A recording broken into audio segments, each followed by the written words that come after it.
Origem da cerveja e sua finalidade. Apreciada por muitos indivíduos, considerando tratar-se de um patrimônio da humanidade, algo agradável ao paladar.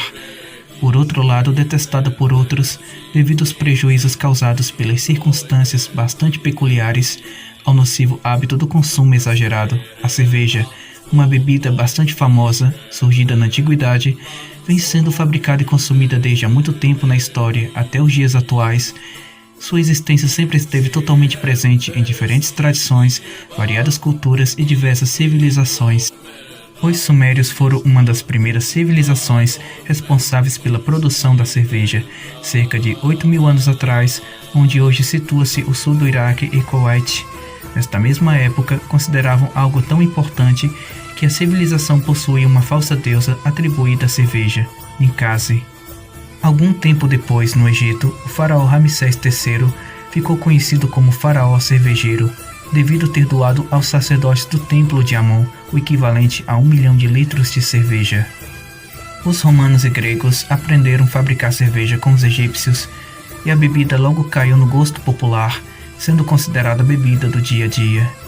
Eles também possuíam na época uma falsa divindade associada à bebida, cujo nome cooperou para originar o nome à palavra cerveja, Ceres. Ceres era considerada a deusa da agricultura e por extensão dos grãos, ou seja, do pão e da cerveja, Ceres Vizia, termo que originou a palavra cerveja.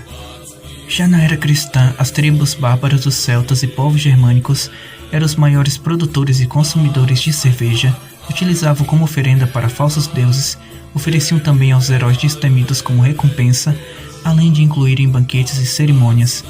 Chegando à Idade Média, a produção de cerveja era uma atividade doméstica, era geralmente responsabilidade das esposas, considerando o fato da bebida constituir parte das refeições diárias das famílias, devido ao seu rico valor nutricional que possuía, semelhante ao do pão. O processo de produção da cerveja envolvia a transformação da água impura em algo inofensivo à saúde.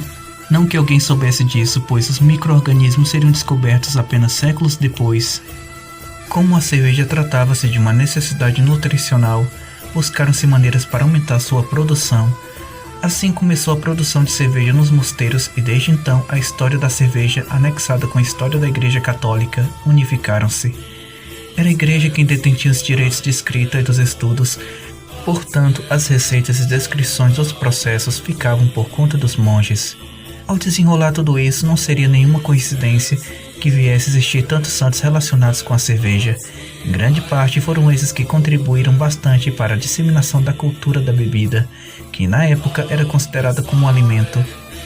Em meados do século VI, foi nos mosteiros que iniciou-se uma produção de cerveja em maior escala, quando monges São Columbano e São Galo, por exemplo, estimularam a fundação de mosteiros na Irlanda com instalações para fabricar cerveja. Esses locais foram fundamentais para registro de técnicas e receitas, numa época onde quase toda a sociedade era analfabeta. Inclusive muitas fórmulas e receitas impostas dos monges elaboradas na época, as quais eram utilizadas para fabricar frequentemente a bebida, eram transportadas com fidelidade para gerações futuras e mantidas por elas. Contudo, em muitos casos resolviam também adaptar a bebida, melhorando desse modo a qualidade, até mesmo descobrindo novos tipos, algo do qual ocorreu com Santo Arnaldo, o qual, aperfeiçoando o processo de filtragem da cerveja, aprimorou a bebida.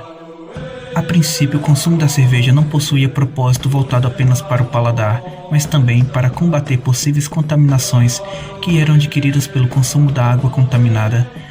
Certa vez, Santo Arnulfo de Metz encorajou os habitantes a beberem cerveja durante a chegada de uma peste terrível que se alojou na região de Metz, contaminando a água. Na falta de água potável, restava-se a cerveja.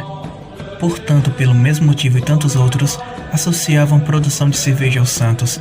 Afinal de contas, de que outra maneira aquele líquido doce se transformava em uma bebida gaseificada e alcoólica? Só poderia ser por bênção divina. Embora, mesmo que existam frequentemente tentativas para desclassificar a bebida, devido ao repúdio cultivado, forjando-se argumentos sem cabimento, como o argumento que a cerveja era algo indevido e com isso não deveria em hipótese nenhuma ser consumida, mas rejeitada, devido à sua ligação que possuía com civilizações pagãs, assim como a produção da qual era associada a falsos deuses. Seria bastante oportuno ressaltar que o próprio vinho, que se tratava de uma bebida da antiguidade, o qual era associado a Dionísio, falso deus grego, foi devidamente aprovado e consumido por Jesus Cristo após o milagre operado pelo mesmo. Da água tornou-se justamente vinho, foi utilizado como matéria por Cristo para instituir o sacramento da Sagrada Comunhão, tornando-se sangue. Além disso, as Sagradas Escrituras utilizou como analogia para fazer menção com alegria e com o próprio Divino Espírito Santo, nem por isso sofreu reprovação e rejeição. Grupo Tradição Católica. Fundado pelo apostolado fora da Igreja, não há salvação. No ano de 2007.